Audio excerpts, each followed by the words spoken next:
কৃষ্ণ ভক্তের অত্যন্ত দুঃখ কষ্ট দেখে সহ্য করতে না পেরে গুলিকেশ্বরী রাধারানী কৃষ্ণকে জিজ্ঞেস করল, ওহে শ্যাম, তোমার ওই ভক্তের এত মর্মান্তিক দুঃখ কষ্ট কেন?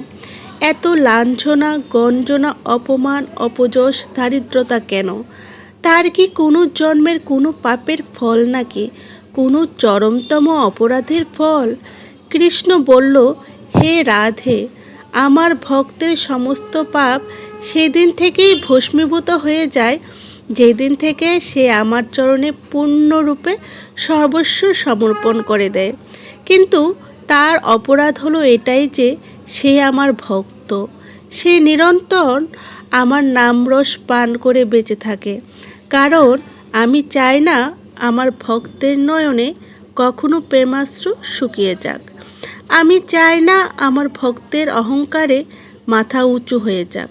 আমি চাই না আমার ভক্তের আমার প্রতি গভীর প্রেমের ঘাটতি হয়ে অনিত্য বিষয় সম্পত্তির আসক্তি জন্মাক। আমি চাই না আমার ভক্তের এই দুঃখময় মায়ার জগতে পুনরায় জন্ম হোক।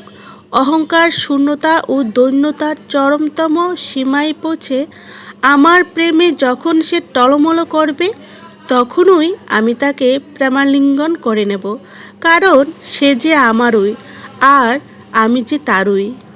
হরে কৃষ্ণ হরে কৃষ্ণ, কৃষ্ণ কৃষ্ণ হরে হরে, রাম হরে রাম, রাম রাম হরে। হরে কৃষ্ণ। রাধে রাধে।